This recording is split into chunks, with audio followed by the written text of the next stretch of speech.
Good morning. कैसे हो आप लोग? आज हम डायरेक्ट इनडायरेक्ट टॉपिक लेंगे और डायरेक्ट का मतलब डायरेक्ट ही उस पर अटैक करो। समझ गए ना? जो ही आपको वाक्य दिखाई देता है उस पर डायरेक्ट आप अटैक करो। वो करेंगे कैसे? उस चीज को आप मानसिक रूप से अपने आप को तैयार करो। ठीक है ना? जो छोटी सी चीज बताई जाए उसको वहीं याद करो, आगे पर मत छोड़ो। हम क्या करते हैं, पढ़ाई के समय ये देखते हैं, फिर देख लेंगे, फिर देख लेंगे, और ऐसा अवसर जीवन में कभी नहीं मिलता। सपोज करो आपको आज डायरेक्ट इनडायरेक्ट पढ़ा रहे हैं, आज आपने उसमें पूरी तरह से ध्यान नहीं दिया तो हो सकता है वो टॉपिक दोबारा 6 महीने बाद रिपीट हो, या कई बार टीचर्स बताते भी नहीं, एक बार बता दिया तो और बाकी चीजें बतानी होती उनको। तो होता है क्या है, या तो आप उस दिन अनुपस्थित रह गए, या फिर उसको ध्यान से आपने देखा नहीं, या घर जाके उसको किया नहीं, तो आपकी बेटा समस्या पैदा हो जाएगी। इसलिए उसी दिन उस पर फोकस करो। जैसे ये वो कोई वाक्य है,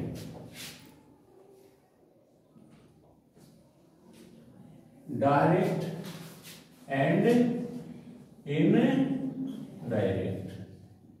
पहले तो हमें पता होना चाहिए डायरेक्ट का मतलब क्या है और उससे इनडायरेक्ट बनता कैसे है। आपके पास आटा है, पानी है, नमक है, अग्नि की व्यवस्था है, आप आराम से आटा गूंद करके रोटी बना लोगे। सीधे आटे की उपयोगिता आपके लिए सीधी नहीं है, सीधा आटा नहीं खाते। तो सेम पोजीशन यहां है। तो डायरेक्ट कहते किसे हैं? किसी भी वक्ता ने, जैसे मैं वक्ता हूं, मैं क्या हूं? डायरेक्ट बोल रहा हूं, तो उसके द्वारा बोली गई चीज को अपने शब्दों में क्या कर देना है? रिपीट कर देना है, दोहरा देना है। समझ गए? तो जैसे ये वाक्य हुई, Ram said to Sita, I am not well today, inverted comma बंद। वाक्य को आपको देखने से इसके कितने पार्ट नजर आ रहे हैं? दो आ रहे हैं ना। एक तो ये है यहां तक, यानी कोमा से पीछे का हिस्सा, और एक क्या है? इन्वर्टेड कोमा के अंदर का हिस्सा। ध्यान से सुनो, इसको बड़ा आसान है।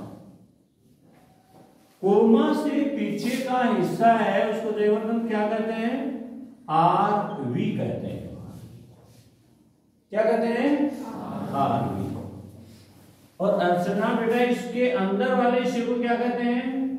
इन्वर्टेड कोमा के अंदर के हिस्से आर एस कहते हैं। इनकी फुल फॉर्म जानो तो आप इसकी क्या हो जाएगी? Reporting verb. और इसकी क्या हो जाएगी? Reported speech. ये इनकी फुल फॉर्म है। सबसे पहले आप इतना ही सीखो, डायरेक्ट वाक्य क्या है, उसके पार्ट कितने हैं, उसको इनडायरेक्ट में बदलेंगे तो हमें किस चीज का ध्यान करना है। लास्ट में क्या लगा हुआ है? फुल स्टॉप लगा हुआ है। फुल स्टॉप दो तरह के वाक्य में लग सकता है, या तो वाक्य साधारण हो या फिर इंपेरेटिव हो, आज्ञासूचक हो, कामना व्यक्त हो रही हो। तो आपको ये ध्यान रखना है, आरएस की शुरुआत किससे हो जाए? सब्जेक्ट से, और लास्ट में क्या लगा हुआ हो? Full stop. तो एक बड़ा शानदार और सुंदर नियम लागू होता है। ये जो आपका said to है, ये किसमें बदल जाएगा? किसमें बदलेगा? told। समझ रहे हो? से की सेकंड फॉर्म said है, टेल वाली बताना होता है। यहां कहा, राम ने सीता से कहा कि मैं आज ठीक नहीं, तो इनडायरेक्ट क्या बनेगा? राम ने सीता को बताया कि वह उस दिन ठीक नहीं था। समझ गए ना? तो सबसे पहले आप ये चीज जानो, अगर आरवी के अंदर, इसमें आरवी के अंदर सैड टू दिया हुआ हो और आगे आरएस का, आरएस की जो शुरुआत है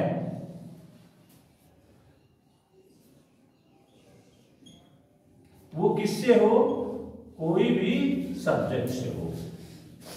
तो जब भी यहां सब्जेक्ट होगा तो लास्ट में क्या लगा हुआ होगा? कन्फर्म ही फुल स्टॉप लगा हुआ होगा। समझ गए? एक बात और जानो आप, डायरेक्ट से इनडायरेक्ट कभी भी बनेगा, सबसे पहली बात वो वाक्य साधारण बनेगा। समझ गए? यानी उसमें आपकी ये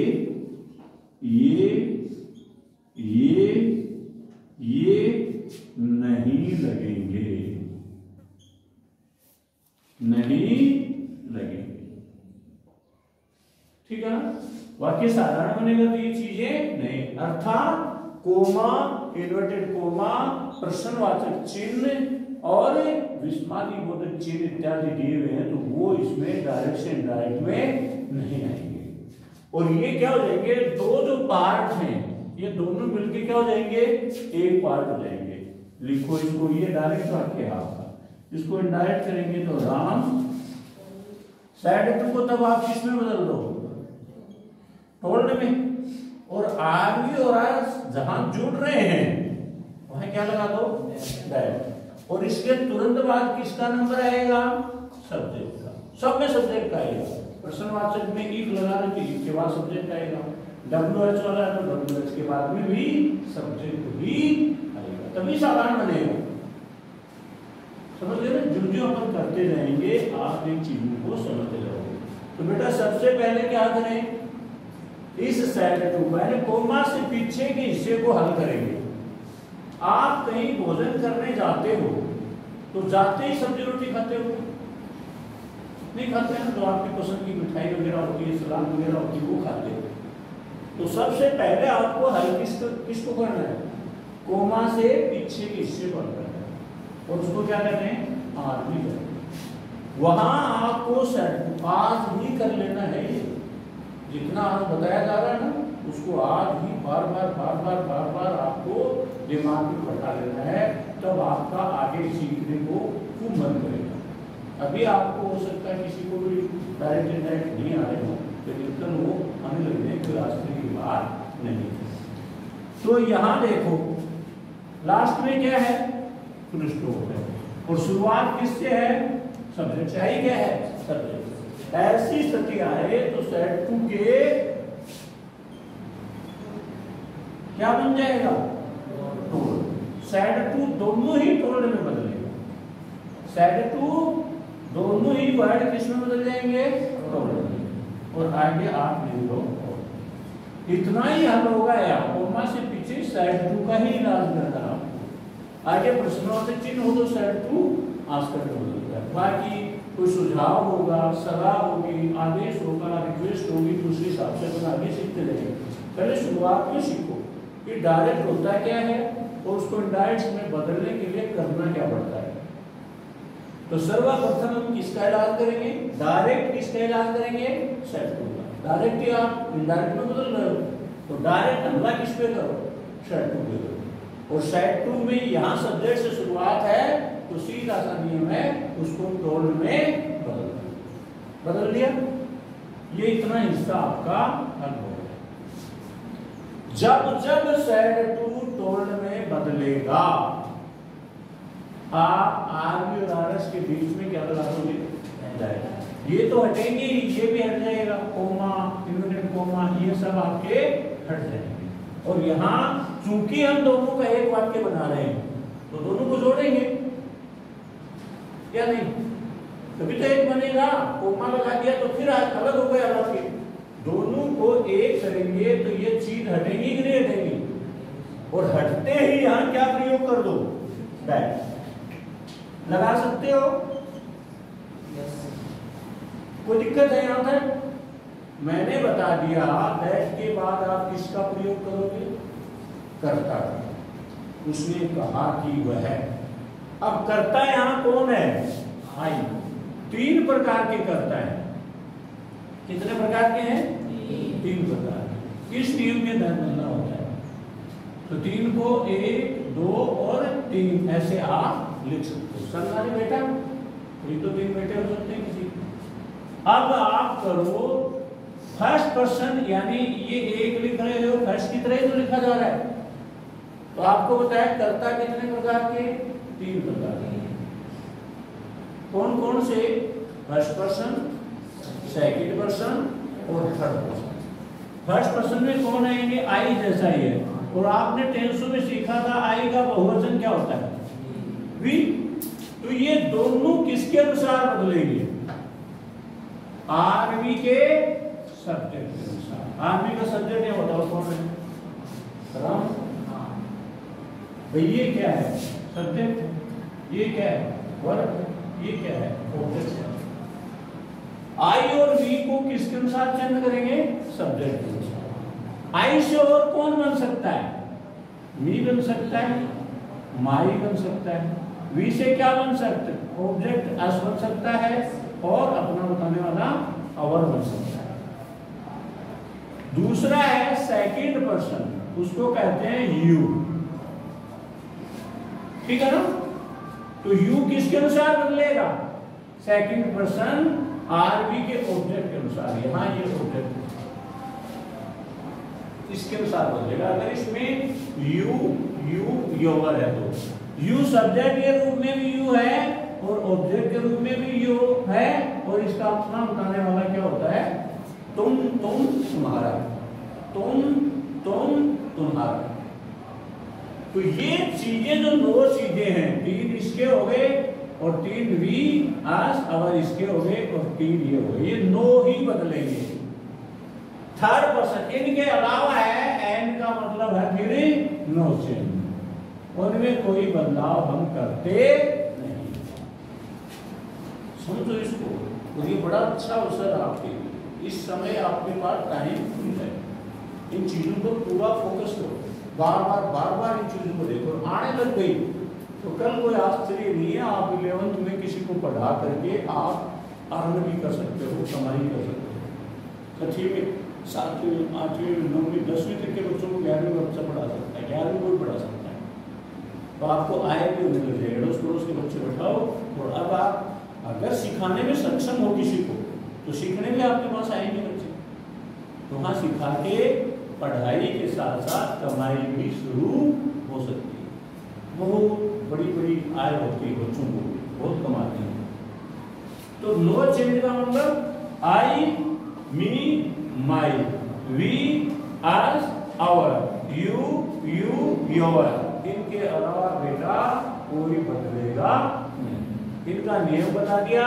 आई और वी वाले हैं तो आरवी के एस का मतलब सब्जेक्ट के अनुसार, यू योर है तो ऑब्जेक्ट के अनुसार। इसके अलावा है उसमें लिख दिया नो चेंज। समझ गए? अब आपको इसको हल करना है। मैंने बता दिया दैट के बाद किसको लाना है? कर्ता को। कर्ता यहाँ कौन है? आई। आई बेटा कौन सा पर्सन है? First person. फर्स्ट पर्सन किसके अनुसार बदलेगा? किसके अनुसार बदलेगा? आरवी के सब्जेक्ट के अनुसार। अब देखो ये आई है, राम के अनुसार बदलेगा। तो राम क्या है? पुरुष है कि स्त्री है? पुरुष है। तो पुरुष के लिए प्रोनाउन क्या काम में लेते हैं? पुरुष की जगह बार बार राम राम थोड़े लिखेंगे, उसकी जगह लेनी शुरू कर देंगे प्रोनाउन यूज। क्या लेंगे? क्या लेंगे? ही। क्या लेंगे? ही। और स्त्री के लिए सी। बेजान वस्तु पशु पक्षी इत्यादि के लिए ईट काम लेंगे। तो यहाँ राम है, राम पुरुष है तो आई का क्या बन जाएगा? ही। अगर यहाँ स्त्री होता तो क्या बन जाता? सी। समझ लिए ना? और यहाँ भी आई और यहाँ भी आई होता तो आई का फिर आई रहता। जब भी आदमी का सब्जेक्ट आई है, इसके अंदर आई नहीं माई है, तो वो बदलेंगे नहीं, क्योंकि मैं है, मेरा है, मुझे है, उसको बदलेंगे। अब यहां देखो टेंस कौन सा, I am not well today में प्रेजेंट कंटीन्यूअस का है, लेकिन कैसा वाक्य है, बिना काम का, उसमें काम नहीं है। तो ये जब आपको किसमें बदलते हैं, उसके बराबर वाले पास्ट के बारे में। फर्स्ट फॉर्म में से किसमें बदलेगी, सेकंड फॉर्म, क्योंकि बराबर वाला पास्ट कौन है, उसमें कौन है, सेकंड फॉर्म में। और साधारण वाक्य भी सेकंड फॉर्म में, डूड से प्रश्नवाचक है वो भी सेकंड फॉर्म में। अगर उसमें डूड के नोट लगा हुआ है तो इनडायरेक्ट में किसके नोट लगा देंगे, डिड के नोट, जैसा आपने अपनी भाषा में भी सीखा है। यानी आर्मी पास्ट में है, जैसे ड्राइवर शराब पिया हुआ है तो बस को झुलाता हुआ ले जाएगा, समझिए ना, वो कभी भी एक्सीडेंट भी कर सकता है, नशे में हो। आर्मी पास्ट में है तो आगे भी आपका पास्ट आपको करना है। धीरे धीरे इस चीज को सीखेंगे, बहुत बढ़िया टॉपिक है। कब नहीं बदलेंगे, वो तब नहीं बदलेंगे जब इसमें कोई सनातन सत्य बात, the sun rises in the east, the earth moves round the sun, ऐसे the water boils at 100 degree, उसमें काल का प्रभाव नहीं पड़ता। भाई आज से 200 साल पहले पानी 100 सेंटीग्रेड पर बोलता था, आज भी बोल रहा है, आगे भी उसी टेम्परेचर पर उगलेगा, उसका टेंस बदलते नहीं है, भले ही ये पास्ट में हो, अदरवाइज अपन बदलेंगे, समझ गए ना भाई। से की सेकंड फॉर्म क्या है, सैड है, तो ये क्या है, पास्ट, तो यहां भी पास्ट करो। और पास्ट करने का नियम क्या है, जो दिया हुआ उसके बराबर वाले पास्ट में बदल दो। तो ये जब आपके बराबर पास्ट में कौन है, वो जो है आईएनजी फॉर्म है नहीं, यहां तो लगाने की जरूरत नहीं। ये प्रेजेंट कंटीन्यूअस का बिना काम का वाक्य है, जैसे राम ने जब ऊंट बोए है, वर्ब नहीं है इसमें, तो ये भी क्या है, प्रेजेंट कंटीन्यूअस का बिना काम का वाक्य है। लेकिन इस जमाने को बदलेंगे ना, वो तो काम किए हैं। तो यहाँ आपके एम दिया हुआ है, एम बेटा क्यों दिया हुआ है, आई की वजह से दिया हुआ है। एम क्यों दिया हुआ है, आई की वजह से। और आई बदल के यहाँ क्या हो गई, ही, तो ई के साथ एम थोड़ी लगा देंगे, ही सिंगुलर सब्जेक्ट है, उसके हिसाब से क्या लगाएंगे, इज लगाएंगे। तो इज लगाएंगे, इज बदलेगा किसमें, वोज में। ही वोज नॉट वेल, और टुडे किसमें बदल जाता है, डायरेक्ट से डायरेक्ट किसमें बदलता है, दैट डे। ये सारी चीजें मैं बाद में आपको लिखवाऊंगा। टुडे किसमें बदल जाता है, दैट डे। यस्टरडे किसमें बदल जाता है, दी प्रीवियस डे। और टुमारो किसमें बदल जाता है, दी नेक्स्ट डे। और पहले इसमें दी नेक्स्ट डे दिया हो तो डी कॉलम में एक एक चीज हम उसके बाद लिखेंगे और उसको उस हिसाब से हमें समझेंगे कि कौन कैसे बदल रहे, समझ गए। तो यहां देखो कोई कोमा लगी हुई है, इन्वर्टेड कोमा लगी हुई है, कहने का तात्पर्य डायरेक्ट से इनडायरेक्ट बनेगा, वो सिंपल सेंटेंस बनेगा, साधारण होगा, उसके अंत में फुल स्टॉप होगा। अब अपन क्या करेंगे, इससे आगे थोड़ा सा बढ़े कि कौन सी चीज भी हो तो कौन सी में अपन बदलेंगे।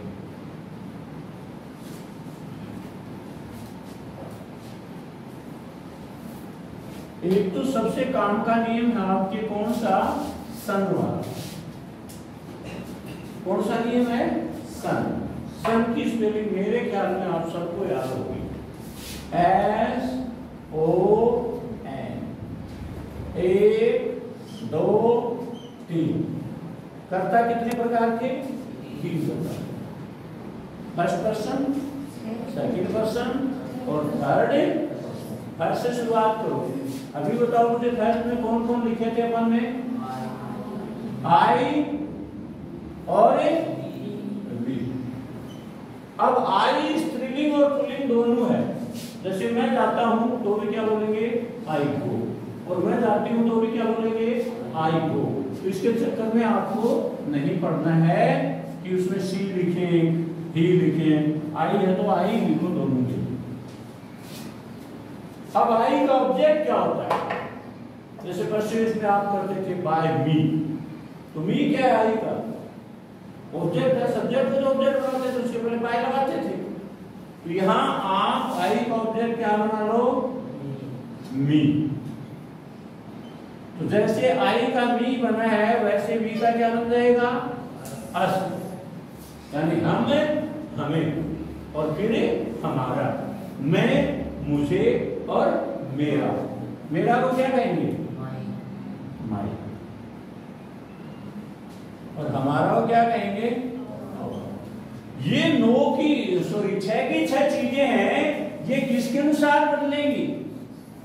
आरबी के सब्जेक्ट के अनुसार। ये आरबी का सब्जेक्ट है, ये आरबी का ऑब्जेक्ट है।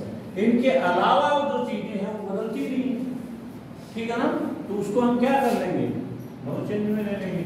सेकंड पर्सन कौन है? यू। इसका ऑब्जेक्ट भी क्या है? यू। लेकिन आपको पता होना चाहिए ये कहां है? ये शुरुआत में है तो सब्जेक्ट कहलाएगा, और वर्ब के बाद है, यानी क्रिया के बाद है, तो ये क्या कहलाएगा? ऑब्जेक्ट। उसी के क्रम में हम इनको बदलेंगे। और यू का अपना बताने वाला क्या हो गया? योर। तो तुम, तुम्हें और तुम्हारा, ये 9 चीज है, ये बदलेंगी। ये सेकंड में लिखा हुआ है तो ये सारी किसके अनुसार बदलती है? आरबी के ऑब्जेक्ट के अनुसार। बड़ा मजेदार मामला है ये, माइंड की एक्सरसाइज के लिए भी बड़ा कमाल का है। लोग नौकरियां भी लग जाते हैं, 10वीं पास भी कर लेते हैं, कई बार 90% भी बना लेते हैं, जिनके लिए चीजें सीख नहीं पाते, क्योंकि उस समय पूरी तरह से ध्यान दिया नहीं होता है। टीचर भी इतना इंटरेस्टेड एक बच्चे के पीछे लगा हुआ हो, बहुत कम पाए जाते हैं ऐसे। तो हमें थोड़ा थोड़ा उसको सीख लेना है। समझ पा रहे हो? तो आज हमने डायरेक्ट वाक्य की पहचान करना सीखा, कोमा से पीछे क्या है वो हमने सीखा, इन्वर्टेड कोमा के अंदर क्या है वो हमने सीखा, फिर ये फर्स्ट पर्सन, सेकंड पर्सन और थर्ड पर्सन कैसे चेंज होते हैं ये हमने सीखा। थर्ड पर्सन एंड का मतलब क्या है? No change. इसमें पहली बात तो वो आएंगे ही नहीं, बदलने वाले आएंगे। अगर इनके अलावा आ रहे हैं तो उनको बदलाव नहीं करना है, सीधी और स्टिक बात है। लेकिन इतना आप लोगों को सीख लेना है। डायरेक्ट से इनडायरेक्ट वाक्य कैसा बनेगा? साधारण। क्या क्या नहीं आएंगे उसमें?